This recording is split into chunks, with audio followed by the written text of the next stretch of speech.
मीरपुर गांव में एक छोटा सा परिवार रहता था।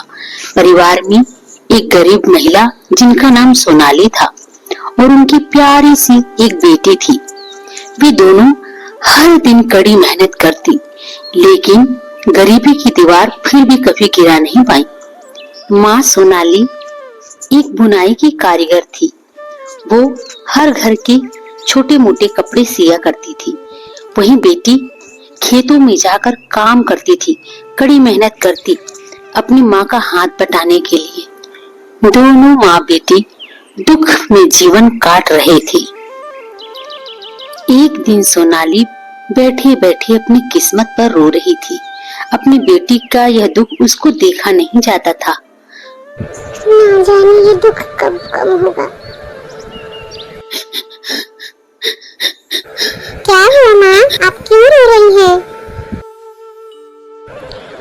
कुछ नहीं मेरे बच्चे, कुछ नहीं। आखिर बेचारी सोनाली उस नन्ही जान को क्या कहती कि वो क्यों रो रही है। अरे बाप रे, ये धूप तो जान ले लेगी भाई। भगवान, कब हमारे दुख कम होंगे भगवान। बेटा, आज खेत में काम करते हुए कैसा लगा? तबीयत ठीक लग रही थी कि नहीं लग रही थी तुम्हारी? हाँ माँ, मेरी तबीयत बहुत ठीक थी, लेकिन इतनी तेज धूप थी कि मुझे धूप में चक्कर आ रहे थे। काम नहीं करते बन रहा था माँ, बहुत तेज धूप थी। हाँ हाँ मेरे बच्चे, मैं समझ रही हूँ तेरा दुख। आजकल धूप बहुत तेज निकल रही है। एक दिन भगवान हमारे भी अच्छे दिन लाएंगे, मुझे अपने भगवान पर पूरा विश्वास है। एक दूसरे से बात करते करते रात हो जाती है और दोनों बिस्तरे पर सो जाते हैं।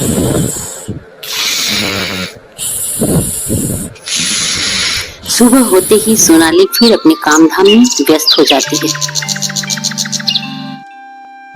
ना जाने ये दुख कब कम होगा। क्या हुआ माँ, आप क्यों रो रही हैं? कुछ नहीं, कुछ नहीं। अपनी किस्मत पे रोती हुई सोनाली घर से बाहर निकलती है कुछ काम से।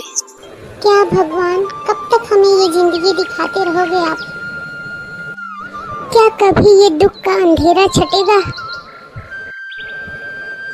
जय भोलेनाथ। हे भगवान, ये मैं क्या देख रही हूँ? ये कैसी गाय है?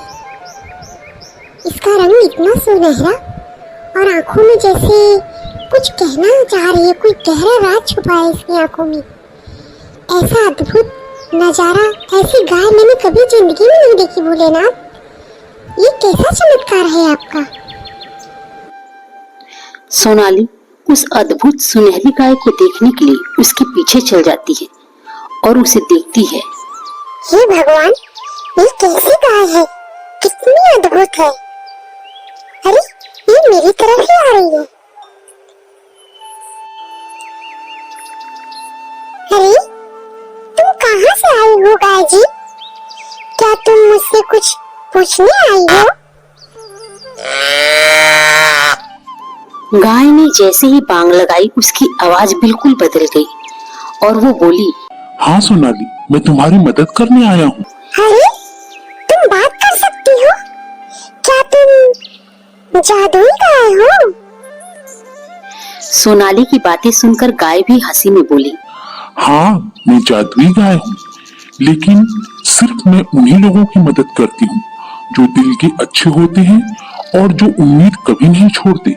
तुम और तुम्हारी बेटी ने जो मेहनत की है वह मुझे बहुत पसंद आई है। सोनाली ने डरते हुए कहा, तुम मुझसे मतलब मेरी किस तरह से मदद कर सकती हो? गाय जी, मैं आपको क्या बताऊं? मेरी तो हालत ऐसी है कि मेरी बेटी और मेरी कोई भी यहाँ मदद नहीं करता है। तभी गाय ने मुस्कुराते हुए कहा, सोनाली, तुम चिंता ना करो, मैं तुम्हारी जिंदगी बदलने आई हूँ।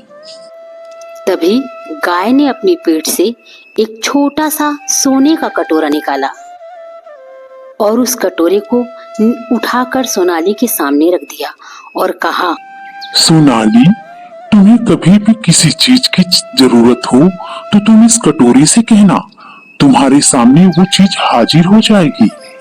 अरे ये कैसे हो सकता है? क्या ये सच है? मुझे अपने बेटे के लिए थोड़ी सी खुशी चाहिए। हाँ सोनाली, ये सच है। मेरी बेटी खुश रहेगी तो मुझे जिंदगी से और कुछ भी नहीं चाहिए गौ माँ। बस मेरी बेटी खुश रहे। मैंने उसे उसकी जिंदगी में कोई सुख नहीं दिया। वो छोटी बच्ची मेरी मदद के लिए दिन भर कड़ी धूप में काम करती है। तभी गाय ने कुछ ऐसा किया कि उस कटोरी में चमकदार रोशनी भर गई। रोशनी के आते ही सोनाली की जिंदगी में भी रोशनी आ गई। उसे ढेरों कपड़े सिलने को आने लगे।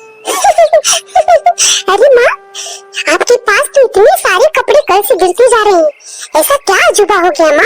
अगर इतने सारे कपड़े हम सिलेंगे माता तो हम बहुत पैसे वाले बन जाएंगे।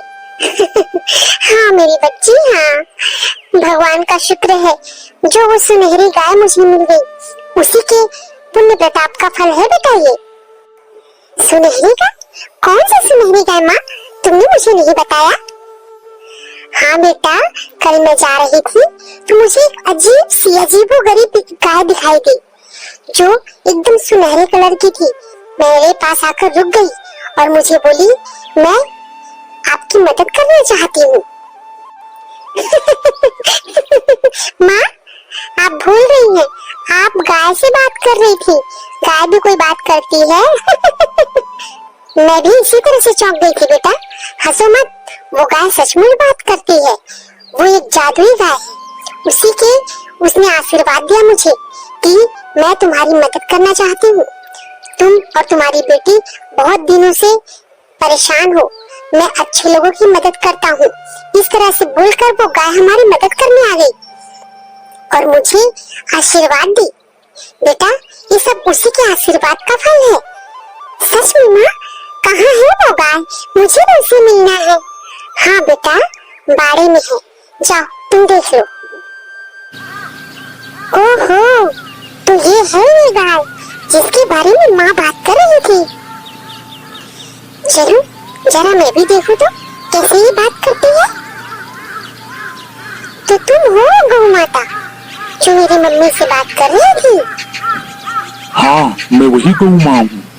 अरे हाँ, तुम तो सचमुच बात करती हो। ये कैसा अजूबा है? बेटा, ये कोई अजूबा नहीं है। जाओ तुम अपनी मम्मी से पूछो। गौ माता, क्या तुम मेरी दोस्त बनोगी? हाँ हाँ, मैं जरूर तुम्हारी क्या दोस्त तुम मेरे बनूंगी। साथ रोज खेलोगी? हाँ जरूर खेलूंगी। आपको मैं धन्यवाद देने आई हूँ गौ माता। आपकी वजह से आज मेरे घर पे माँ के पास बहुत सारे कपड़े आए हैं सिलने को। माँ जब इतने कपड़े सिलेगी तो उसके काम में बढ़ोतरी हो जाएगी और हमें ढेर सारे पैसे मिलेंगे। इस तरह सोनाली के काम में दिन दुनी रात चौगनी बढ़ोतरी होती रही। बच्चा, अब मैं सोच रही थी कि हमारा काम अच्छा चलने लगा है। अब मेरे काम से ही देखो कितना आगे हम बढ़ चुके हैं और भगवान भोलेनाथ की कृपा और गौ माता की कृपा से हम कितना आगे बढ़ गए हैं। बच्चे, अब तुम्हें काम करने की कोई जरूरत नहीं है। अब तुम खेतों में काम करने मत जाया करो।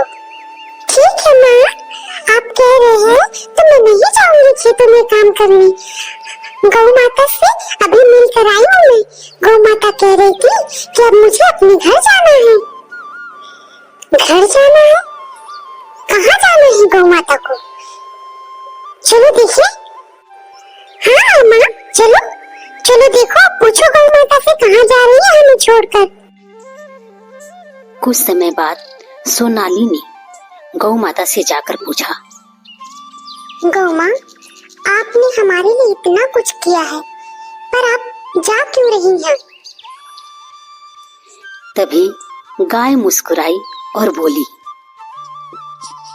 मैं किसी के साथ हमेशा नहीं रह सकती क्योंकि मेरा काम है लोगों की मदद करना। लेकिन याद रखना, जब भी तुम्हें मेरी जरूरत होगी मैं तुम्हारे पास ही आ जाऊंगी।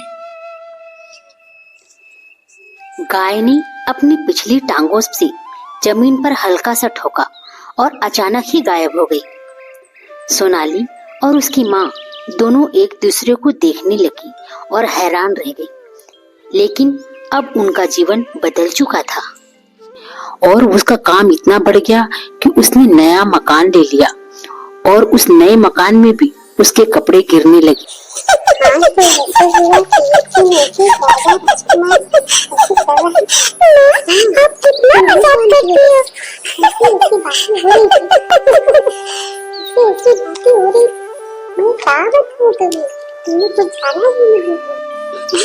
बस करिए माँ, बस करिए, मेरा पेट दुख गया।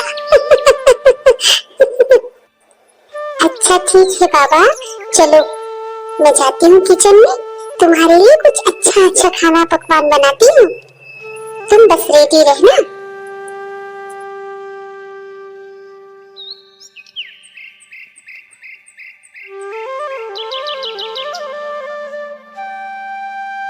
सोनाली और उसकी माँ ने यह सीखा कि जीवन में मेहनत और उम्मीद कभी नहीं छोड़नी चाहिए।